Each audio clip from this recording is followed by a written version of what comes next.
নমস্কার, তনুর গল্প সম্ভারে আমি তনুশ্রী তোমাদের সবাইকে স্বাগত জানাই। আমার আজকের নিবেদন তারাশঙ্কর বন্দ্যোপাধ্যায়ের একটি গল্প, ডাইনি।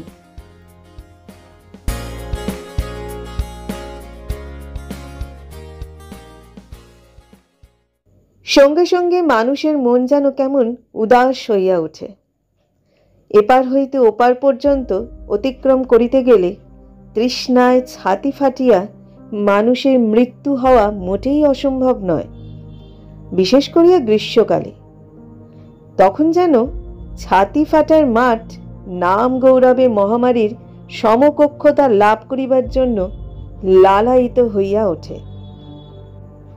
কে কবে নামকরণ করিয়াছিল সেই ইতিহাস বিস্মৃতির গর্ভে সমাহিত হইয়া গিয়াছে, কিন্তু নামটি আজও পূর্ণ গৌরবে বর্তমান। ছাতি ফাটার মাঠে জলহীন ছায়াশূন্য দিগন্ত বিস্তৃত প্রান্তরটির এক প্রান্তে দাঁড়াইয়া অপর প্রান্তের দিকে চাহিলে ওপারে গ্রাম চিহ্নের গাছপালাগুলিকে কালো প্রলেপের মতো মনে হয়। ঘন ধূমাচ্ছন্নতার মতো ধুলার একটি ধূসর আস্তরণে মাটি হইতে আকাশের কোল পর্যন্ত আচ্ছন্ন হইয়া থাকে। অপর প্রান্তে সুদূর গ্রাম চিহ্নের মসিরেখা প্রায় নিশ্চিহ্ন হইয়া যায়। তখন ছাতি ফাটার মাঠের সে রূপ অদ্ভুত, ভয়ঙ্কর। শূন্যলোকে ভাসে একটি ধূম ধূসরতা, নিম্নলোকে তৃণ চিহ্নহীন মাঠে সদ্য নির্বাপিত চিতাভস্মের রূপ ও উত্তপ্ত স্পর্শ। ফ্যাকাশে রঙের নরম ধুলার রাশি প্রায় 1 হাত পুরু হইয়া জমিয়া থাকে। গাছের মধ্যে এত বড় প্রান্তরটায় এখানে ওখানে কতকগুলি খৈরি ও শেয়াকুল জাতীয় কণ্টক গুল্ম। কোনো বড় গাছ নাই, বড় গাছ এখানে জন্মায় না। কোথাও জল নাই, গোটা কয়েক শুষ্ক গর্ভ জলাশয় আছে, কিন্তু জল তাহাতে থাকে না। মাঠখানির চারিদিকে ছোট ছোট পল্লী, সবই নিরক্ষর চাষিদের গ্রাম। সত্য কথা তাহারা গোপন করিতে জানে না। তাহারা বলে, কোনো অতীতকালে এক মহা নাগ এখানে আসিয়া বসতি করিয়াছিল। তাহারই বিষের জ্বালায় মাঠখানির রসময়ী রূপ বীজ প্রসবিনী শক্তি পুরিয়া খার হইয়া গিয়াছে। তখন নাকি আকাশলোকে সঞ্চারমান পতঙ্গ পক্ষীও পঙ্গু হইয়া ঝরা পাতার মতো ঘুরিতে ঘুরিতে আসিয়া পড়িত সেই মহানাগের গ্রামের মধ্যে। সে নাগ আর নাই, কিন্তু বিষ জর্জরতা এখনো কমে নাই।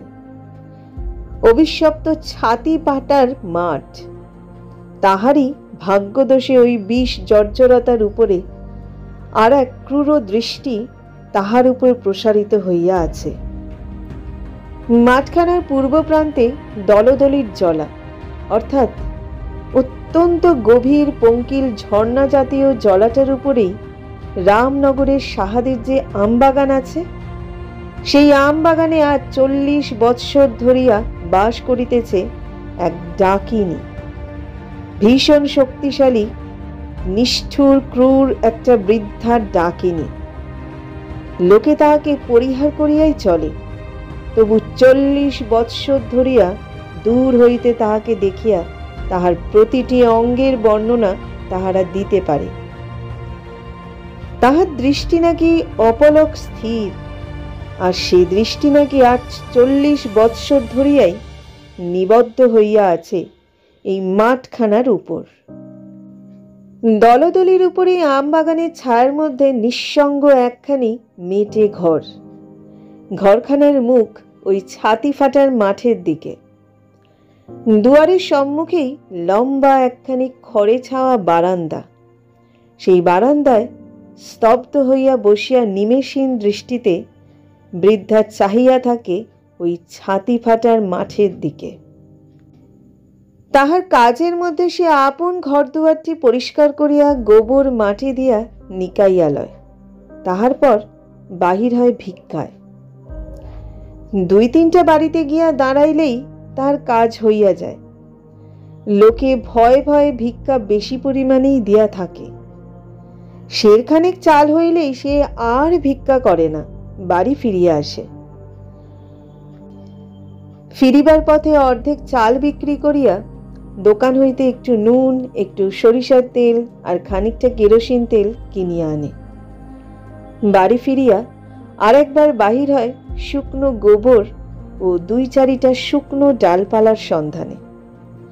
ইহার পর সমস্তটা দিন সে দাওয়ার উপর নিস্তব্ধ হইয়া বসিয়া থাকে। এমনই করিয়া 40 বৎসর সে একই ধারায় ওই মাঠের দিকে চাহিয়া বসিয়া আছে।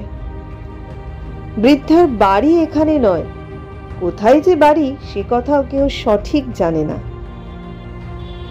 তবে এ কথা নাকি নিঃসন্দেহ যে 3-4খানা গ্রাম একরূপ ধ্বংস করিয়া অবশেষে একদা আকাশপথে একটা গাছকে চালাইয়া লইয়া যাইতে যাইতে এই ছাতি ফাটার মাঠের নির্জন রূপে মুগ্ধ হইয়া নামিয়া আসিয়া এইখানে ঘর বাঁধিয়াছে।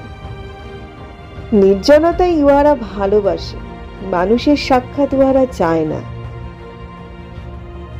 মানুষ দেখিলেই যে তাহার অনিষ্ট স্পৃহা জাগিয়া ওঠে, ওই সর্বনাশী লোলুপ শক্তিটা সাপের মতো লকলকে জিভ বাহির করিয়া ফনা তুলিয়া নাচিয়া ওঠে। না হইলেও সেও তো মানুষ। আপনার দৃষ্টি দেখিয়া সে আপনি শিহরিয়া ওঠে। বহুকালের পুরানো একখানি আয়না, সেই আয়নায় আপনার চোখের প্রতিবিম্ব দেখিয়া তাহার নিজের ভয় হয়। ক্ষুদ্রায়তন চোখের মধ্যে পিঙ্গল 2টি তারা, দৃষ্টিতে ছুরির মতো একটা ঝকঝকে ধার, জরাকুঞ্চিত মুখ, শনের মতো সাদা চুল, দন্তহীন মুখ। আপন প্রতিবিম্ব দেখিতে দেখিতে ঠোঁট 2টি তাহার থরথর করিয়া কাঁপিয়া উঠিল।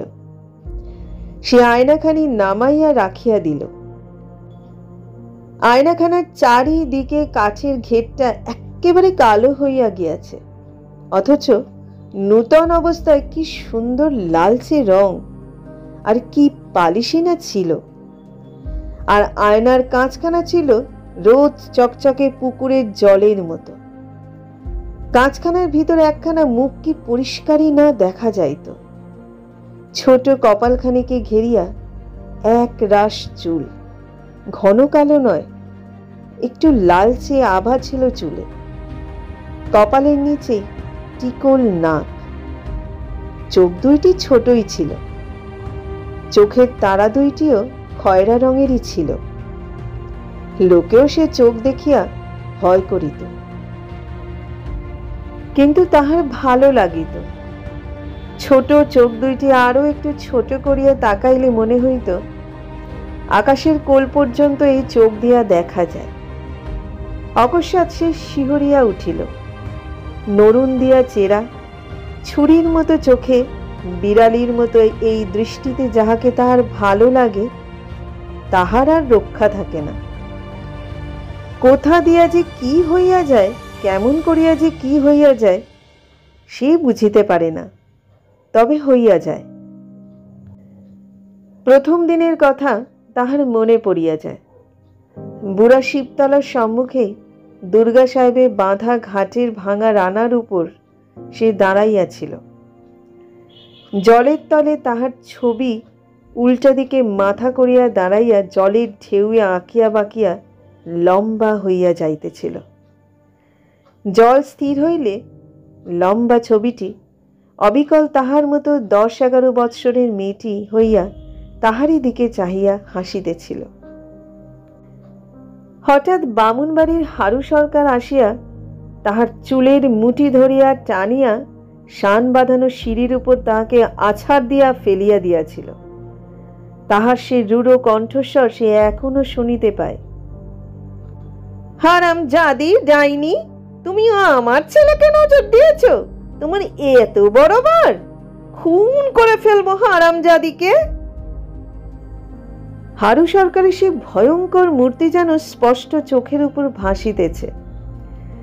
সে ভয়ে বিহ্বল হইয়া চিৎকার করিয়া কাঁদিয়াছিল। ও গো বাবা গো, তোমার দুটি পায়ে পড়ি গো। আম দিয়ে মুড়ি খেতে দেখে যদি তোর লোভই হয়েছিল, তবে সে কথা বললি না কেন হারামজাদি? হ্যাঁ, লোভ তো তাহার হইয়াছিল, সত্যই হইয়াছিল। মুখের ভিতরটা তো জলে ভরিয়া পরিপূর্ণ হইয়াছিল। হারামজাদি, আমার ছেলে যে পেট বেদনায় ছটফট করছে। সে আজও অবাক হইয়া যায়, কেমন করিয়া এমন হইয়াছিল, কেমন করিয়া এমন হয়। কিন্তু এই যে সত্য, তাহাতে তো আর সন্দেহ নাই। তার স্পষ্ট মনে পড়িতেছে, সে হারু সরকারের বাড়ি গিয়া অজস্রে কাঁদিয়াছিল, আর বার বার মনে মনে বলিয়াছিল, হে ঠাকুর, ভালো করে দাও, ওকে ভালো করে দাও। কতবার সে মনে মনে বলিয়াছিল, দৃষ্টি আমার ফিরাইয়া লইতেছে, এই লইলাম। আশ্চর্যের কথা, কিছুক্ষণ পরেই বারদুই বমি করিয়া ছেলেটি সুস্থ হইয়া ঘুমাইয়া পড়িয়াছিল। সরকার বলেছিল, ওকে একটা আম আর দুটি মুড়ি দাও দেখি। সরকার গিন্নি একটা ঝাঁটা তুলিয়াছিল, বলিয়াছিল, ছাই দেব হারামজাদির মুখে, মা বাপ মরা অনাথা মেয়ে বলে দয়া করি। যেদিন হারামজাদি আসে সেই দিনই আমি ওকে খেতে দিই, আর ও কিনা আমার ছেলেকে নজর দেয়। আবার দাঁড়িয়ে দাঁড়িয়ে শুনছে দেখো। ওর ওই চোখের দৃষ্টি দেখে বরাবর আমার সন্দেহ ছিল। কখনো আমি ওর সাক্ষাতে ছেলে পুলেকে খেতে দিইনি। আজ আমি খোকাকে খেতে দিয়ে ঘাটে গিয়েছি, আর ও কখন এসে একেবারে সামনে দাঁড়িয়েছে। সে কি দৃষ্টি ওর! লজ্জায় ভয়ে সে পলাইয়া গিয়াছিল। সেদিন রাত্রে সে গ্রামের মধ্যে কাহারো বাড়ির দাওয়ায় শুইতে পারে নাই। শুইয়াছিল গ্রামের প্রান্তে ওই বুড়ো শিবতলায়। অঝোর ঝড়ে সে সমস্ত রাত্রি কাঁদিয়াছিল আর বলিয়াছিল, হে ঠাকুর, আমার দৃষ্টিকে ভালো করে দাও, না হয় আমাকে কানা করে দাও। গভীর একটা দীর্ঘ নিঃশ্বাস মাটির মূর্তির মতো নিষ্পন্দ বৃদ্ধার অবয়বের মধ্যে এতক্ষণে ক্ষীণ একটি চাঞ্চল্যের সঞ্চার করিল। ঠোঁট দুইটি থরথর করিয়া কাঁপিতে লাগিত। পূর্বজন্মে পাপের যে খণ্ডন নাই, দেবতার দোষী বা কি, আর সাধ্যই বা কি? বেশ মনে আছে, গৃহস্থের বাড়িতে সে আর ঢুকিবে না ঠিক করিয়াছিল। বাহির দুয়ার হইতেই সে ভিক্ষা চাহিত। গলা দিয়া কথা যেন বাহির হইতে চাইত না। কোনো মতে বহু কষ্টে বলিত, দুটি ভিক্ষে পাই মা, হরি বল। কে রে তুই বুঝি? খবরদার ঘরে ঢুকবি নে, খবরদার। না মা, ঘরে ঢুকবো না। কিন্তু পরক্ষণেই মনের মধ্যে কি যেন একটা কিলবিল করিয়া উঠিত। এখনো ওঠে। কি সুন্দর মাছ ভাজার গন্ধ! আহা, বেশ বড় পাকা মাছের খানা বোধহয়। এই এই হারামজাদি বেহায়া, উঁকি মারছে দেখো সাপের মতো। ছি ছি ছি ছি, সত্যিই তো সে উঁকি মারিতেছে। রান্নাশালার সমস্ত আয়োজন তাহার নরুন চেরা ক্ষুদ্র চোখের এক দৃষ্টিতে দেখা হইয়া গিয়াছে। মুখের ভিতর জিভের তলা হইতে ঝর্ণার মতো জল উঠিতেছে। বহুকালের গড়া জীর্ণ বিবর্ণ মাটির মূর্তি যেন কোথায় একটা নাড়া পাইয়া দুলিয়া উঠিল। ফাট ধরা শিথিল গ্রন্থি অঙ্গ প্রত্যঙ্গগুলি শৃঙ্খলাহীন অসম গতিতে চঞ্চল হইয়া পড়িল। অস্থিরভাবে বৃদ্ধা এবার নড়িয়া চড়িয়া বসিল। বাঁ হাতে শীর্ণ দীর্ঘ আঙুলগুলির নখাগ্র দাওয়ার মাটির উপর বিদ্ধ হইয়া গেল। কেন এমন হয়? কেমন করিয়া এমন হয়? সে কথা সারা জীবন ধরিয়াও যে বুঝিতে পারা গেল না। অস্থির চিন্তায় দিশাহারা চিত্তের নিকট সমস্ত পৃথিবী যেন হারাইয়া যায়। কিন্তু সে তার কি করিবে? কেউ কি বলিয়া দিতে পারে তার কি করিবে, কি করিতে পারে? প্রহৃত পশু যেমন মরিয়া হইয়া অকস্মাৎ গর্জন করিয়া ওঠে, ঠিক তেমনি শব্দ করিয়া অকস্মাৎ বৃদ্ধা মাথা নাড়িয়া শনির মতো চুলগুলোকে বিশৃঙ্খল করিয়া তুলিয়া খাঁড়া সোজা হইয়া বসিল। ফোকলা মাড়ির উপর মাড়ি চাপিয়া ছাতি ফাটার মাঠের দিকে নরুন চেরা চোখের চিলের মতো দৃষ্টি হানিয়া হাঁপাইতে আরম্ভ করিল। ছাতি ফাটার মাঠটা যেন ধোঁয়ায় ভরিয়া ঝাপসা হইয়া গিয়াছে। চৈত্র মাস, বেলা প্রথম প্রহর শেষ হইয়া গিয়াছে। মাঠ ভরা ধোঁয়ার মধ্যে ঝিকিমিকি ঝিলিমিলির মতো কি একটা যেন ছুটিয়া চলিয়াছে। একটা ফুৎকার যদি সে দেয়, তবে মাটির ধুলার রাশি উড়িয়া আকাশময় হইয়া যাইবে। ওই ধোঁয়ার মধ্যে জমাট সাদার মতো ওটা কি নড়িতেছে যেন? মানুষ? হ্যাঁ, মানুষই তো। মনের ভিতরটা তাহার কেমন যেন করিয়া ওঠে। ফু দিয়া ধুলা উড়াইয়া দিবে মানুষটাকে উড়াইয়া। হি হি হি করিয়া পাগলের মতো হাসিয়া একটা অবোধ নিষ্ঠুর কৌতুক তাহার মনে জাগিয়া উঠিতেছিল। দুই হাতের মুঠি প্রাণপণ শক্তিতে শক্ত করিয়া সে আপনার উশৃঙ্খল মনকে শৃঙ্খলাবদ্ধ করিবার চেষ্টা করিল। না না না, ছাতি ফাটার মাঠে মানুষটা ধুলার গরমে শ্বাসরোধী ঘনত্বে মরিয়া যাইবে না, ওদিকে আর সে চাইবেই না। তাহার চেয়ে বরং উঠোনটায় আরেকবার ঝাঁটা বুলাইয়া ছড়াইয়া পড়া পাতা ও কাঠগুলাকে সাজাইয়া রাখিলে কেমন হয়। বসিয়া বসিয়া সে ভাঙিয়া পড়া দেহখানাকে টানিয়া উঠানে ঝাঁটা বুলাইতে শুরু করিল। জড়ো করা পাতাগুলো ফরফর করিয়া অকস্মাৎ সর্পিল ভঙ্গিতে ঘুরপাক খাইয়া উড়িতে আরম্ভ করিল। ঝাঁটার মুখে টানিয়া আনা ধুলার রাশি তাহার সহিত মিশিয়া বুড়িকেই যেন জড়াইয়া ধরিতেছিল। মুখে চোখে ধুলা মাখাইয়া তাহাকে বিব্রত করিয়া তুলিল। দ্রুত আবর্তিত পাতাগুলা তাহাকে যেন সর্বাঙ্গে প্রহার করিতেছে। জরাগ্রস্ত রোমহীন আহতা মার্জারির মতো ক্রুদ্ধ মুখভঙ্গি করিয়া বৃদ্ধা আপনার হাতের ঝাঁটা গাছটা আস্ফালন করিয়া বলিয়া উঠিল, বেরো বেরো বেরো।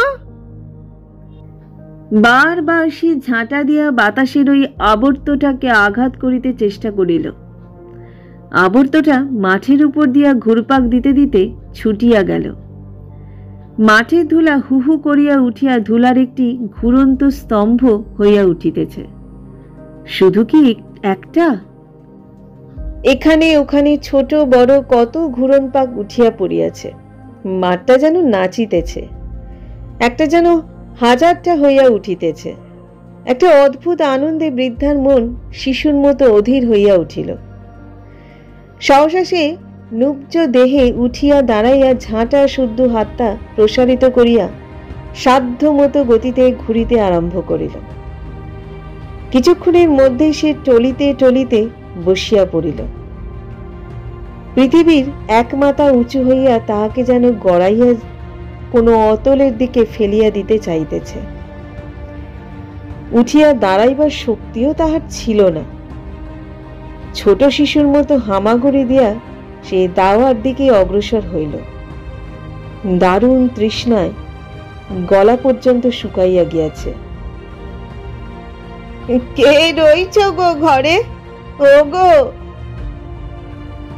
জলে পচা নরম মরা জালের মতো বৃদ্ধা বাঁকিয়া চুরিয়া দাওয়ার একধারে পড়িয়াছিল।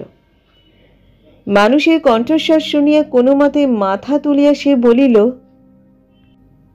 কে? ধূলি ধূসর দেহে শুষ্ক পাণ্ডুর মুখ একটি যুবতী মেয়ে বুকের ভিতর কোনো একটা বস্তু কাপড়ের আবরণে ঢাকিয়া বহু কষ্টে আঁকড়াইয়া ধরিয়া আছে। মেয়েটি বোধহয় ছাতি ফাটার মাঠ পার হইয়া আসিল। কণ্ঠস্বর অনুসরণ করিয়া বৃদ্ধাকে দেখিয়া মেয়েটি সভয়ে শিহরিয়া উঠিল। এক পা করিয়া পিছু হাঁটিতে হাঁটিতে বলিল, এইটুকুন জল।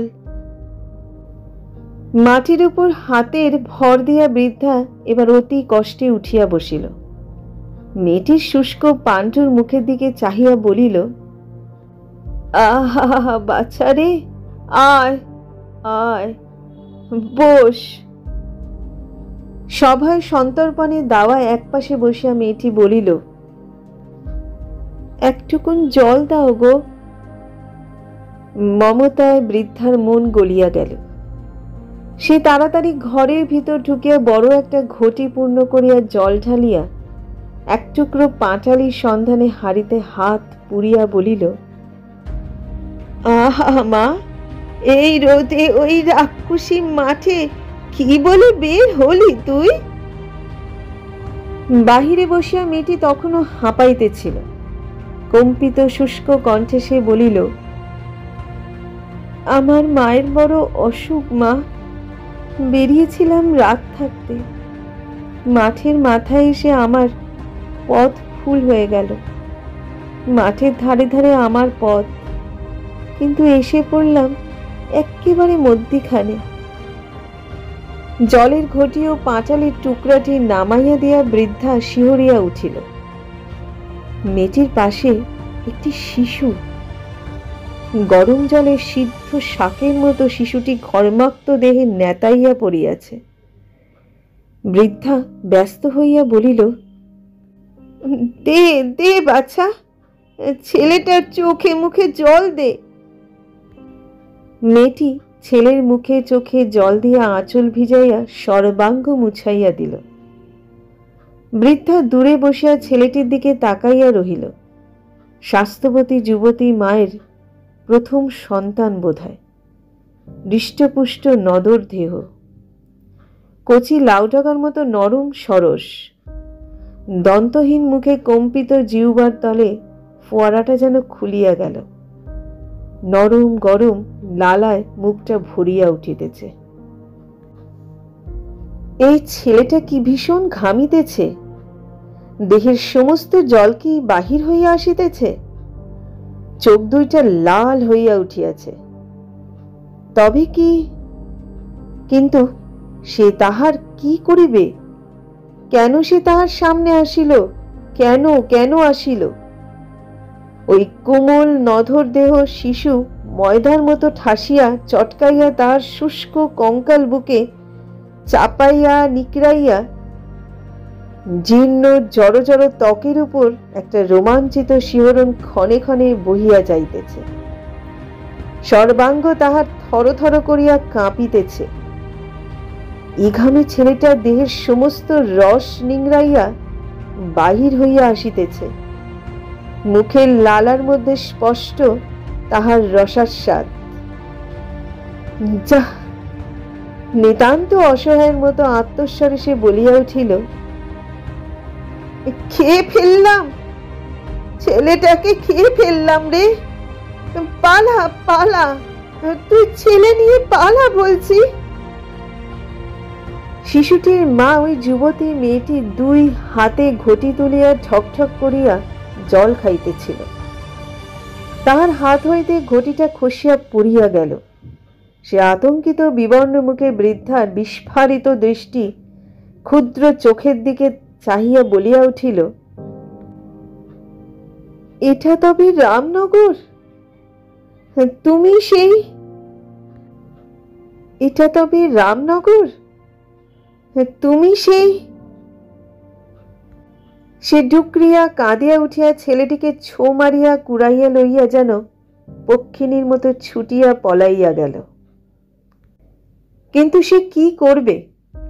আপনার বুকখানাকে তাহার নিজের জীর্ণ আঙুলের নখ দিয়া চিরিয়া ওই লোকটাকে বাহির করিয়া দিতে ইচ্ছে করে। জিভটাকে কাটিয়া ফেলিতে পারিলে সে পরিত্রাণ পায়। ছি ছি ছি, কাল সে গ্রামের পথে বাহির হইবে কোন মুখে? লোকে কেহ কিছু বলিতে সাহস করিবে না, সে তাহা জানে, কিন্তু তাহাদের মুখে চোখে যে কথা ফুটিয়া উঠিবে তাহা সে চোখে দেখিবে কি করিয়া? ছেলেমেয়েরা এমনি তাহাকে দেখিলে পলাইয়া যায়, কেউ কেউ কাঁদিয়াও ওঠে। আজিকার ঘটনার পর তাহারা বোধহয় আতঙ্কে জ্ঞান হারাইয়া পড়িয়া যাইবে। ছি ছি ছি, এই লজ্জায় একাদশে গভীর রাত্রে আপনার গ্রাম ছাড়িয়া পলাইয়াছিল। সেদিনের কথা স্পষ্ট মনে আছে। তখন সে অনেকটা ডাগর হইয়াছে। তাহারই বয়সী তাহাদেরই স্বজাতিয়া সাবিত্রীর পূর্বদিন রাত্রে খোকা হইয়াছে। সকালে সে দেখিতে গিয়াছিল। সাবিত্রী তখন ছেলেটিকে লইয়া বাহিরে রৌদ্রে আসিয়া বসিয়া গায়ে রোদ লইতেছিল। ছেলেটি শুইয়াছিল কাঁথার উপর, কালো চকচকে, কি সুন্দর ছেলেটি। ঠিক এমনই ভাবেই, ঠিক আজিকার মতোই সেদিনও তাহার মনে হইয়াছিল ছেলেটিকে লইয়া আপনার বুকে চাপিয়া নরম ময়দার তালের মতো ঠাসিয়া ঠোঁট দিয়া চুমায় চুমায় চুষিয়া তাহাকে খাইয়া ফেলে। তখন সে বুঝিতে পারিত না, মনে হইত এ বুঝি কোলে লইয়া আদর করিবার স্বাদ। সাবিত্রীর শাশুড়ি হা হা করিয়া ছুটিয়া আসিয়া সাবিত্রীকে তিরস্কার করিয়াছিল।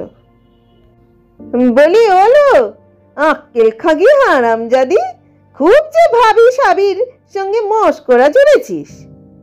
আমার বাছার যদি কিছু হয় তবে তোকে বুঝবো আমি। হ্যাঁ। তারপর বাহিরের দিকে আঙুল বাড়াইয়া তাহাকে বলিয়াছিল, বেরো বেরো বলছি, হারামজাদির চোখ দেখো দেখি। সাবিত্রী ছেলেটিকে তাড়াতাড়ি বুকে ঢাকিয়া দুর্বল শরীর থরথর করিয়া কাঁপিতে কাঁপিতে ঘরের মধ্যে পলাইয়া গিয়াছিল। মর্মান্তিক দুঃখে আহত হইয়া সে চলিয়া আসিয়াছিল। বারবার সে মনে মনে বলিয়াছিল, ছি ছি, তাই নাকি সে পারে? হইলই বা সে ডাইনি, কিন্তু তাই বলিয়া কি সে সাবিত্রীর ছেলের অনিষ্ট করিতে পারে? ছি ছি। ভগবানকে ডাকিয়া সে বলিয়াছিল, তুমি ইহার বিচার করিবে। 100 বৎসর পরমায়ু দিও তুমি সাবিত্রীর খোকাকে। দয়া করিয়া প্রণাম করিয়া দিও। সাবিত্রীর খোকাকে আমি কত ভালোবাসি। কিন্তু অপরাহ্ন বেলা হইতে না হইতেই তাহার অত্যুগ্র বিস্ময় দৃষ্টি ক্ষুধার কলঙ্ক অতি নিষ্ঠুরভাবে সত্য বলিয়া প্রমাণিত হইয়া গিয়াছিল। সাবিত্রীর ছেলেটি নাকি ধনুকের মতো বাঁকিয়া গিয়াছে, আর এমন ভাবে কাতরাইতেছে যে ঠিক যেন কেহ তাহার রক্ত চুষিয়া লইতেছে। লজ্জায় সে পলাইয়া গিয়া গ্রামের শ্মশানের জঙ্গলের মধ্যে সন্তর্পণে আত্মগোপন করিয়া বসিয়াছিল। বারবার মুখের থুতু মাটিতে ফেলিয়া দেখিতে চাইয়াছিল কোথায় রক্ত। গলায় আঙুল দিয়া বমি করিয়াও দেখিতে চাইয়াছিল, বুঝিতে চাইয়াছিল। প্রথমবার 2-1 বুঝিতে পারে নাই, কিন্তু তাহার পরে কুটি কুটি রক্তের ছিটা শেষকালে একেবারে খানিকটা তাজা রক্ত উঠিয়া আসিয়াছিল। সেই দিন সে নিঃসন্দেহে বুঝিতে পারিয়াছে আপনার অপার নিষ্ঠুর শক্তির কথা। গভীর রাত্রে, সেদিন বোধহয় চতুর্দশী ছিল। হ্যাঁ, চতুর্দশী তো। বাকুলের তারাদেবী তলায় পূজার ঢাক বাজিতেছিল। জাগ্রত মা তারাদেবী। পূর্ণিমার আগের প্রতি চতুর্দশীতে মায়ের পূজা হয়, বলিদান হয়, কিন্তু মা তারাও তাহাকে দয়া করেন নাই। কতবার সে মানত করিয়াছে, মা আমাকে ডাইনি হইতে মানুষ করিয়া দাও, আমি তোমাকে বুক চিরে রক্ত দেব। কিন্তু মা মুখ তুলিয়া চাহেন নাই। একটা দীর্ঘ নিঃশ্বাস ফেলিয়া বৃদ্ধার মন দুঃখে হতাশায় উদাস হইয়া গেল। মনের সকল কথা ছিন্ন সূত্র ঘুড়ির মতো শিথিলভাবে দোল খাইতে খাইতে ভাসিয়া কোন নিরুদ্দেশ লোকে হারাইয়া যাইতেছে। ক্ষুদ্র ক্ষুদ্র চোখের পিঙ্গল তারায় অর্থহীন দৃষ্টি জাগিয়া উঠিল। সে সেই দৃষ্টি মেলিয়া ছাতি ফাটার মাঠের দিকে চাইয়া বসিয়া রহিল। ছাতি ফাটার মাঠ ধুলায় ধূসর, বাতাস স্তব্ধ। ধূসর ধুলায় গাঢ় নিস্তরঙ্গ আস্তরণের মধ্যে সমস্ত যেন বিলুপ্ত হইয়া গিয়াছে। ওই অপরিচিতা পথচারিণী মেয়েটি, ছেলেটি এ গ্রাম হইতে খানতই গ্রাম পার হইয়া পথেই মরিয়া গিয়াছে। যে ঘাম সে ঘামিতে আরম্ভ করিয়াছিল, সে ঘাম আর থামে নাই। দেহের সমস্ত রস নিংড়াইয়া কে যেন বাহির করিয়া দিল। কে আবার? ওই সর্বনাশী। মেয়েটি বুক চাপড়াইতে চাপড়াইতে বলিয়াছে, কেন গেলাম গো, কেন? আমি ওই ডাইনির কাছে কেন গেলাম? আমি কি করলাম গো? লোকে শিহরিয়া উঠিল, তাহার মৃত্যু কামনা করিল। একবার জন কয়েক জোয়ান ছেলে তাহাকে শাস্তি দিবার জন্য ঝর্ণাটার কাছে আসিয়াও জুটিল। বৃদ্ধা ডাইনি ক্রোধে সাপিনীর মতো ফুঁসিয়া উঠিল। সে তাহার কি করিবে? সে আসিল কেন? তাহার চোখের সম্মুখে এমন সরল লাবণ্য কোমল দেহ ধরিল কেন? অকস্মাৎ অত্যন্ত ক্রোধে সে একসময় চিলের মতো চিৎকার করিয়া উঠিল, তীব্র তীক্ষ্ণ স্বরে। সেই চিৎকার শুনিয়া তাহারা পলাইয়া গেল। কিন্তু সে এখনো ক্রুদ্ধা অজগরীর মতো ফুঁসিতেছে। তাহার অন্তরের বিষ সে যেন উদ্গার করিতেছে, আবার নিজেই গিলিতেছে। কখনো তাহার হিহি করিয়া হাসিতে ইচ্ছা হইতেছে, কখনো বা ক্রুদ্ধ চিৎকারে ওই ছাতি ফাটার মাঠটা কাঁপাইয়া তুলিবার ইচ্ছা জাগিয়া উঠিতেছে। কখনো বা ইচ্ছা হইতেছে বুক চাপড়াইয়া মাথায় চুল ছিঁড়িয়া পৃথিবী ফাটাইয়া হাহা করিয়া সে কাঁদে। ক্ষুধাবোধ আজ বিলুপ্ত হইয়া গিয়াছে, রান্না বান্নারও আজ দরকার নাই। সে আজ একটা গোটা শিশু দেহের রস অদৃশ্য শোষণে পান করিয়াছে। ঝিরঝির করিয়া বাতাস বহিতেছিল। শুক্লা নবমীর চাঁদের জ্যোৎস্নায় ছাতি ফাটার মাঠ একখানা সাদা ফরাসের মতো পড়িয়া আছে। কোথায় একটা পাখি অশ্রান্তভাবে ডাকিয়া চলিয়াছে। আম গাছগুলির মধ্যে ঝিঝি পোকা ডাকিতেছে। ঘরের পিছনে ঝর্ণার ধারে দুইটা লোক যেন মৃদু গুঞ্জনে কথা কইতেছে। আবার সেই ছেলেগুলো তাহার কোনো অনিষ্ট করিতে আসিয়াছে নাকি? অতি সন্তর্পিত মৃদু পদক্ষেপে বৃদ্ধা ঘরের কোণে আসিয়া উঁকি মারিয়া দেখিল, না, তাহারা নয়। এই বাউরিদের সেই স্বামী পরিত্যক্তা উচ্ছলা মেয়েটা আর তাহারই প্রণয়মুগ্ধ বাউরি ছেলেটা। মেয়েটা বলিতেছে,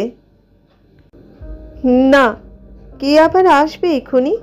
আমি ঘর যাব। ছেলেটি বলিল, হ্যাঁ, এখানে আসছে নোকে? দিনেই কেউ আসে না তো রাতে? তা হোক, তোর বাবা যখন আমার সাথে তোর সাঙ্গা দেবে না, তখন তোর সাথে এখানে কেন থাকবো আমি?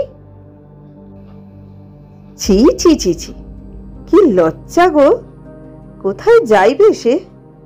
যদি তাই গোপনে দুইজনে দেখা করিতে আসিয়াছে, তবে মরিতে ওখানে কেন? তাহার এই বাড়িতে আসিল না কেন? তাহার মতো বৃদ্ধাকে আবার লজ্জা কি? কি বলিতেছে ছেলেটা? বাবা মা বিয়ে না দেয়, চল, তোতে আমাতে ভিঙ্গায় গিয়ে বিয়ে করে সংসার পাতব, তোকে নইলে আমি বাঁচব না। মরণ ছেলেটির পছন্দের। ওই কুপুর মতো মেয়েটাকে ওর এত ভালো লাগিল। তাহার মনে পড়িয়া গেল তাহাদের গ্রাম হইতে 10 ক্রোশ দূরের বোলপুর শহরে পানওয়ালার দোকানে সেই বড় আয়নাটা। আয়নাটার মধ্যে লম্বা ছিপছিপে 14-15 বছরের একটি মেয়ের ছবি। একমাথা রুক্ষ চুল, ছোট কপাল, চিকালো নাক, পাতলা ঠোঁট। চোখ দুইটি ছোট, তারা দুইটি খয়রা রঙের, কিন্তু সে চোখের বাহার ছিল বৈকি। আয়নার দিকে তাকাইয়া সে নিজের ছবিই দেখিতেছিল। তখন আয়না তো তাহার ছিল না। আয়নাতে আপনার ছবি সে তখনও কোনো দিন দেখে নাই। আরে তুই আবার কে রে? কোথা থেকে এলি? লম্বা চওড়া এক জোয়ান পুরুষ তাহাকে প্রশ্ন করিয়াছিল। আগের দিন সন্ধ্যায় সে সবে বোলপুর আসিয়াছে। সাবিত্রীর ছেলেটাকে খাইয়া ফেলিয়া সে চতুর্দশীর রাত্রেই গ্রাম ছাড়িয়া বোলপুরে আসিয়া আশ্রয় লইয়াছিল।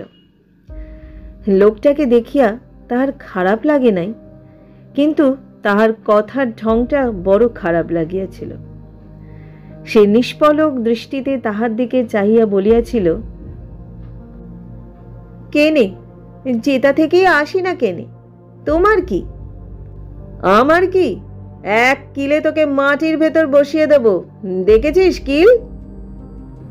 ক্রুদ্ধ হইয়া দাঁতে দাঁত চাপিয়া সে ওই লোকটির দেহের রক্ত শোষণ করিবার কামনা করিয়াছিল। কালো পাথরের মতো নিটোল শরীর, জিভের নিচে ফোয়ারা হইতে জল ছুটিয়াছিল। কোনো উত্তর না দিয়া তীব্র তির্যক ভঙ্গিতে লোকটার দিকে চাইতে চাইতে সে চলিয়া আসিয়াছিল। সেদিন সূর্য উঠিবার সঙ্গে সঙ্গেই পূর্ব দিকে চুনে হলুদে রঙের প্রকাণ্ড থালার মতো নিটোল গোল চাঁদ উঠিতেছিল। বোলপুরের একেবারে শেষে রেল লাইনের ধারে বড় পুকুরটার বাঁধা ঘাটে বসিয়া আঁচল হইতে মুড়ি খাইতে খাইতে সে ওই চাঁদের দিকে চাহিয়া বসিয়াছিল। চাঁদের আলো তখনও দুধবরণ হইয়া ওঠে নাই। ঘোলাটি আবছা আলোয় চারিদিক ঝাপসা দেখিতেছিল। সহসা কে আসিয়া তাহার সম্মুখে দাঁড়াইতেই সে চমকিয়া উঠিয়াছিল। সেই লোকটা? সে হিহি করিয়া হাসিয়া বলিয়াছিল, আজও বেশ মনে আছে। হাসির সঙ্গে সঙ্গে তাহার গালে দুইটা টোল খাইয়াছিল। হাসিল, তাহার গালে টোল খাইত। সে বলিয়াছিল, কথার জবাব না দিয়ে পালিয়ে এলি যে? এই দেখো, তুমি যাও বলছি, নইলে আমি চেঁচাবো। চেঁচাবি? দেখেছিস পুকুরের পাঁক? টুটি টিপে তোকে পুঁতে দেবো ওই পাঁকে। তাহার ভয় হইয়াছিল। সে ফ্যাল করিয়া তাহার মুখের দিকে চাহিয়া বসিয়াছিল। লোকটা অকস্মাৎ মাটির উপর ভীষণ জোরে পা ঠুকিয়া চিৎকার করিয়া একটা ধমক দিয়া উঠিয়াছিল। সে আঁতকাইয়া উঠিয়াছিল। আঁচল ধরা হাতের মুঠিটা খসিয়া গিয়া মুড়িগুলি ঝরঝর করিয়া পড়িয়া গিয়াছিল। লোকটার হিহি করিয়া সে কি হাসি! সে একেবারে কাঁদিয়া ফেলিয়াছিল। লোকটা অপ্রস্তুত হইয়া বলিয়াছিল, দূর হ, ফ্যাঁচকাদুনে মেয়ে কোথাকার, ভাগ। তাহার কণ্ঠস্বরে স্পষ্ট স্নেহের আভাস ফুটিয়া উঠিয়াছিল। সে কাঁদিতে কাঁদিতেই বলিয়াছিল, তুমি মারবা নাকি? না না, মারবো কেনে? তোকে শুধালাম। কোথায় বাড়ি তোর? তুই একেবারে খ্যাক করে উঠলি, তাতেই বলি। বলিয়া আবার সে হিহি করিয়া হাসিতে লাগিল। আমার বাড়ি অনেক দূর, পাথর ঘাটা। কি নাম বটে তোর? কি জাত? নাম বটে আমার সর্ধনী, লোকে ডাকে সরা বলে। আমরা ডোম বটে। লোকটা খুব খুশি হইয়া বলিয়াছিল, আমরাও ডোম। ঘর থেকে পালিয়ে এলি কেনে? তাহার চোখে আবার জল আসিয়াছিল। সে চুপ করিয়া ভাবিতেছিল কি বলিবে। রাগ করে পালিয়ে এসেছিস বুঝি? না। তবে? আমার মা বাবা কেউ নাই কিনা, কে খেতে পড়তে দিবে, তাই খেটে খেতে এসেছি হেতাকে। বিয়ে করিস নাই কেনে? বিয়ে? সে অবাক হইয়া লোকটার মুখের দিকে চাহিয়াছিল। তাহাকে তাহার মতো ডাইনিকে কে বিবাহ করিবে? সে শিহরিয়া উঠিয়াছিল। তারপর হঠাৎ সে কেমন লজ্জায় অভিভূত হইয়া পড়িয়াছিল। বৃদ্ধা আজও অকারণে নতশিরে মাটির উপর ক্রমাগত হাত বুলাইয়া ধুলা কাকড় জড়ো করিতে আরম্ভ করিল। সকল কথার সূত্র যেন হারাইয়া গিয়াছে। মালা গাঁথিতে গাঁথিতে হঠাৎ সুতা হইতে ছুঁচটা পড়িয়া গেল। আহ, কি মশা! মৌমাছির চাক ভাঙিলে যেমন মাছিগুলো মানুষকে ছাঁকিয়া ধরে, তেমনি করিয়া সর্বাঙ্গে ছাঁকিয়া ধরিয়াছে। কই, মেয়েটার ছেলেটার কথাবার্তা তো আর শোনা যায় না, চলিয়া গিয়াছে। সন্তর্পণে ঘরের দেয়াল ধরিয়া ধরিয়া বৃদ্ধা আসিয়া দাওয়ার উপর বসিল।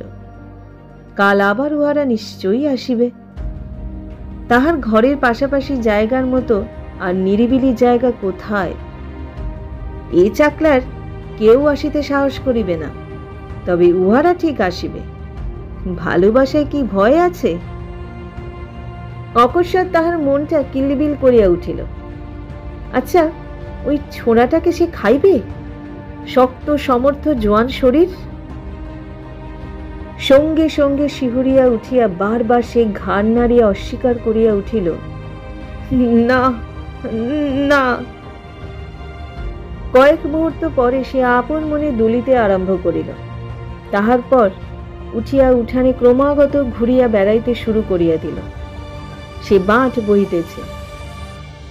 আজ যে সে একটা শিশুকে খাইয়া ফেলিয়াছে, আজ তো ঘুমাইবার তাহার উপায় নাই। ইচ্ছা হয় ওই ছাতি ফাটার মাঠটা পার হইয়া অনেক দূর চলিয়া যায়।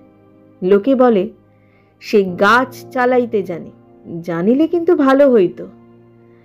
গাছের উপর বসিয়া আকাশ মেঘ চিরিয়া হু হু করিয়া যেখানে ইচ্ছা চলিয়া যাইত। কিন্তু ওই মেয়েটার ছেলেটার কথাগুলো শোনা হইত না। উহারা ঠিক কাল আবার আসিবে। ঠিক আসিয়াছে। ছোড়াটা চুপ করিয়া বসিয়া আছে, ঘন ঘন ঘাড় ফিরাইয়া পথের দিকে চাইতেছে।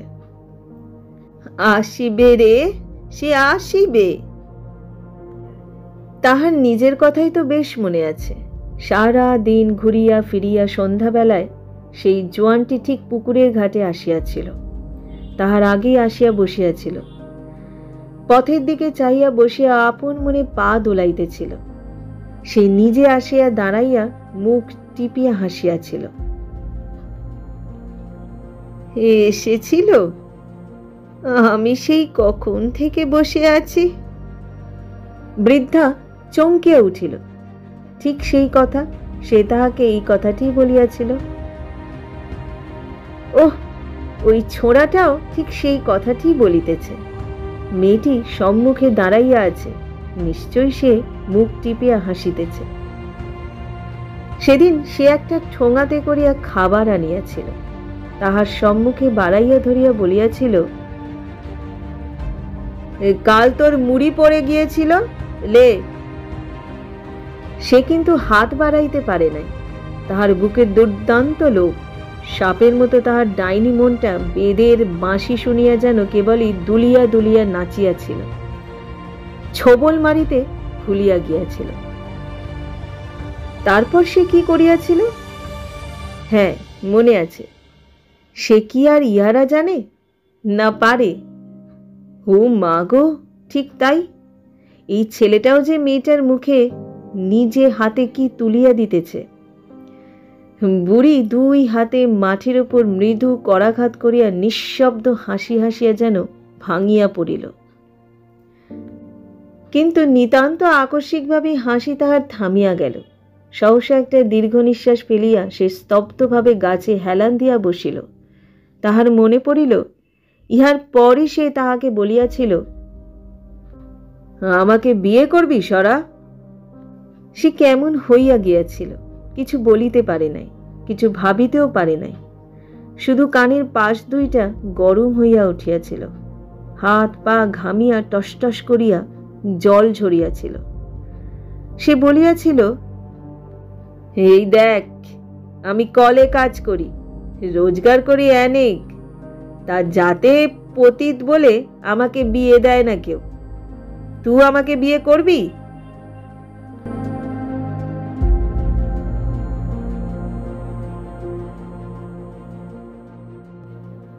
ঝর্ণার ধারে প্রণয়ী যুবকটি বলিল, এই গাঁয়ে সবাই হা হা করবে, আমার জ্ঞাত গোষ্ঠীতেও করবে, তোর জ্ঞাত গোষ্ঠীতেও করবে। তার চেয়ে চল আমরা পালিয়ে যাই, সেইখানে দুজনায় সাঙা করে বেশ থাকব। মৃদুস্বরে কথা, কিন্তু এই নিস্তব্ধ স্থানটির মধ্যে কথাগুলো যেন স্পষ্ট হইয়া ভাসিয়া আসিতেছে। বুড়ি একটা দীর্ঘ নিঃশ্বাস ফেলিল। তাহারাও পৃথিবীর লোকের সঙ্গে সম্বন্ধ ছাড়িয়া বিবাহ করিয়া সংসার পাতিয়াছিল। মারোয়ারি বাবুর কলের ধারে একখানা ঘর তৈয়ারি তাহারা বাসা বাঁধিয়াছিল। বয়লা নাকি বলে, সেই প্রকাণ্ড পিপের মতো কলটা, সেই কলটায় সে কয়লা ঠেলিত। তাহার মজুরি ছিল সকলের চেয়ে বেশি। ঝর্ণার ধারে অভিসারিকা মেয়েটির কথা ভাসিয়া আসিল। হবে না, আগে আমার খুঁটে 10টি টাকা তু বেঁধে দে, তবে আমি যাব, নইলে বিদেশে পয়সা অভাবে খেতে পাবো না, তা হবে না। ছি ছি, মেয়েটার মুখে ঝাঁটা মারিতে হয়। এত বড় একটা জোয়ান মরদ যাহার আঁচল ধরিয়া থাকে, তাহার নাকি খাওয়া পড়ার অভাব হয় কোনোদিন? মরণ তোমার! রূপার চুড়ি কি একদিন সোনার শাখা বাঁধা উঠিবে তোমার হাতে? ছি! ছেলেটি কথার কোনো জবাব দিল না। মেয়েটি আবার বলিল, কি রাগ করিস না জি, কি বলছিস বল, আমি আর দাঁড়াতে পারবো না। ছেলেটি একটা দীর্ঘ নিঃশ্বাস ফেলিয়া বলিল, কি বলবো বল, টাকা থাকলে আমি তোকে দিতাম, রূপোর চুড়িও দিতাম, বলতে হতো না তোকে। মেয়েটা বেশ হেলিয়া দুলিয়া রঙ্গ করিয়াই বলিল, তবে আমি চললাম। যা, আর যেন ডাকিস না। বেশ। অল্প একটু দূরে যাইতেই সাদা কাপড় পরা মেয়েটি ফুটফুটে চাঁদনির মধ্যে যেন মিশিয়া গেল। ছেলেটা চুপ করিয়া ঝর্ণার ধারে বসিয়া রহিল। আহা, ছেলেটার যেমন কপাল! শেষ পর্যন্ত ছেলেটা যে কি করিবে কে জানে। হয়তো বৈরাগী হইয়া চলিয়া যাইবে, নয়তো গলায় দড়ি দিয়াই বসিবে। বৃদ্ধা শিহরিয়া উঠিল। ইহার চেয়ে তাহার রূপার চুরি কয়গাছা দিলে হয় না? আর টাকা 10 টাকা সে দিতে পারিবে না, মোটে তো তাহার 1 কুড়ি টাকা আছে। তাহার মধ্য হইতে 2 টাকা, না হয় 5টা সে দিতে পারে। তাহাতে কি হইবে? মেয়েটা আর বোধহয় আপত্তি করিবে না। আহা, জোয়ান বয়স, সুখের সময়, শখের সময়। আহা গো! ছেলেটিকে ডাকিয়া রূপার চুড়ি ও টাকা সে দেবে, আর উহার সঙ্গে নাতি ঠাকুরমার সম্বন্ধ পাতাইবে। গোটা কতক চোখা চোখা ঠাট্টা সে যা করিবে। মাটিতে হাতের ভর দেয়া কুঁজির মতো সে ছেলেটির কাছে আসিয়া দাঁড়াইল। ছেলেটা যেন ধ্যানে বসিয়াছে। লোকজন আসিলেও খেয়াল নাই। হাসিয়া সে ডাকিল, বলি, ওহে লাগোর, শুনছ? দন্তহীন মুখের অস্পষ্ট কথার সাড়ায় ছেলেটি চমকিয়া মুখ ফিরাইয়া আতঙ্কে চিৎকার করিয়া উঠিল। পরমুহূর্তে লাফ দিয়া উঠিয়া সে প্রাণপণে ছুটিতে আরম্ভ করিল। মুহূর্তে বৃদ্ধারও একটা অভাবনীয় পরিবর্তন হইয়া গেল। ক্রোদ্ধা মার্জারির মতো ফুলিয়া উঠিয়া সে বলিয়া উঠিল, মর মর, তুই মর। সঙ্গে সঙ্গে ইচ্ছা হইল ক্রুদ্ধ শোষণে উহার রক্ত, মাংস, মেদ, মজ্জা সব নিঃশেষ শুষিয়া খাইয়া ফেলে। ছেলেটা একটা আর্তনাদ করিয়া বসিয়া পড়িল। পর মুহূর্তেই আবার উঠিয়া খোঁড়াইতে খোঁড়াইতে পলাইয়া গেল। পরদিন দ্বীপ্রহরেই পূর্বেই গ্রামখানা বিস্ময়ে শঙ্কায় স্তম্ভিত হইয়া গেল। সর্বনাশী ডাইনি বাউরিদের একটা ছেলেকে বান মারিয়াছে।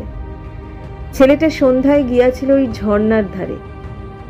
মানুষের দেহরস লোলুপা রাক্ষসী গন্ধে আকৃষ্টা বাঘিনীর মতো নিঃশব্দ পদসঞ্চারে আসিয়া সম্মুখে দাঁড়াইয়াছিল।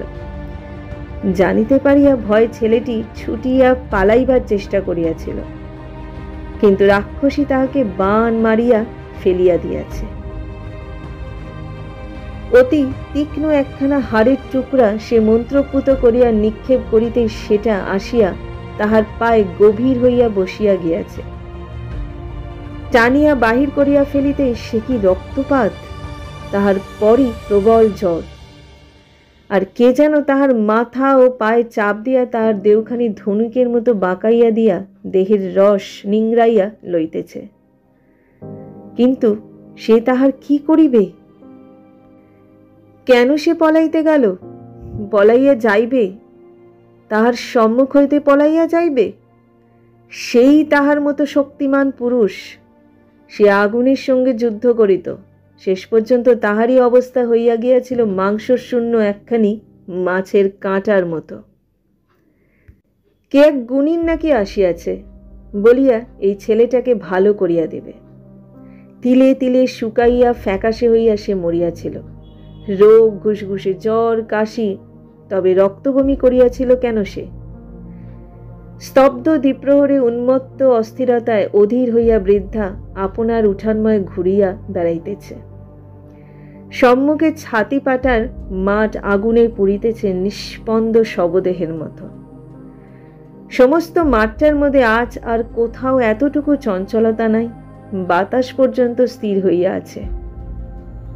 যাহাকে সে প্রাণের চেয়েও ভালোবাসিত, কোনোদিন যাহার উপর এতটুকু রাগ করে নাই, সেও তাহাদের দৃষ্টিতে শুকাইয়া নিঃশেষে দেহের রক্ত তুলিয়া মরিয়া গিয়াছে।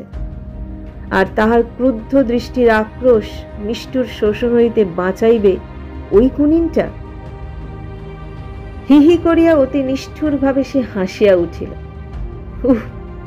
কি ভীষণ হাঁপ ধরিতেছে তাহার, দম যেন বন্ধ হইয়া গেল। কি যন্ত্রণা! যন্ত্রণায় বুক ফাটাইয়া কাঁদিতেই হইতেছে।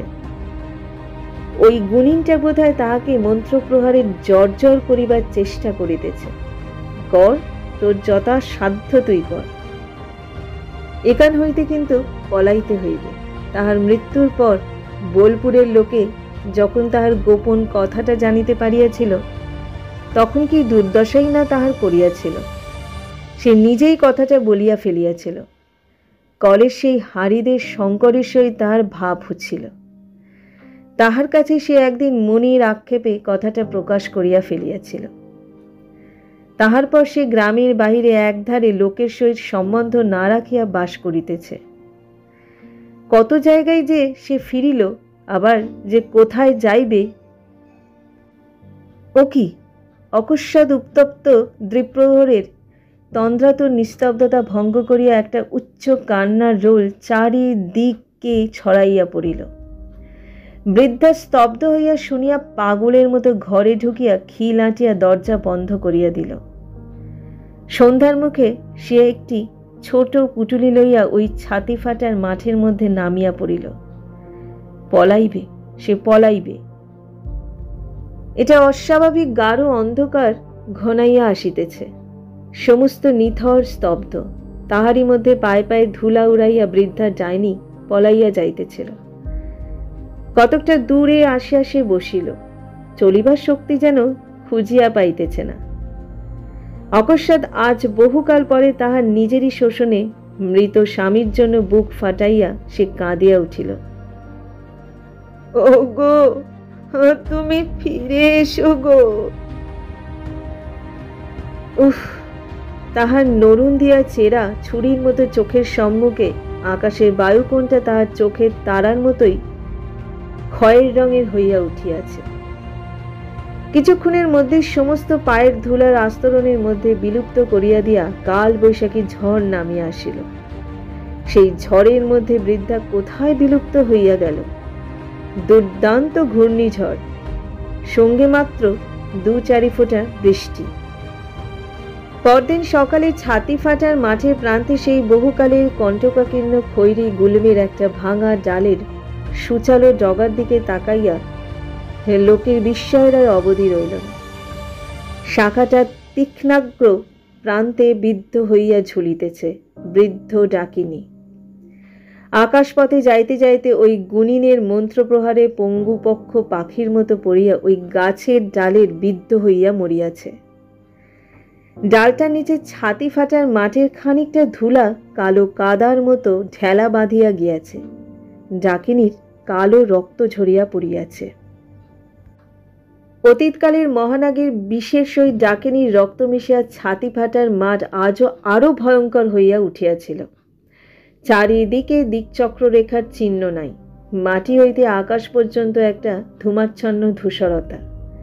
সেই ধূসর শূন্য লোকে কালো কতকগুলি সঞ্চরমান বিন্দু ক্রমশ আকারে বড় হইয়া নামিয়া আসিতেছে শকুনির পাল।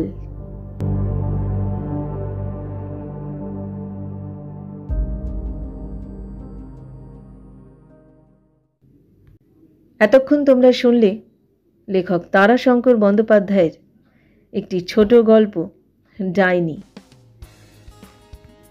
গল্পটি তোমাদের কেমন লাগলো অবশ্যই তোমরা কমেন্ট করে জানিও। আমাদের গল্পগুলি যদি তোমাদের পছন্দ হয়, যদি যোগ্য মনে হয়, তাহলে আমাদের চ্যানেলটাকে এখনও পর্যন্ত যারা সাবস্ক্রাইব করোনি তারা সাবস্ক্রাইব করে দিও এবং পাশে থাকা বেল আইকনটি অবশ্যই প্রেস করে রেখো। আজকের মতো বিদায় নিচ্ছি। খুব শিগগিরই ফিরবো অন্য আরেকটা নতুন গল্প নিয়ে। সবাই ভালো থেকো, সুস্থ থেকো এবং অবশ্যই সাবধানে থেকো।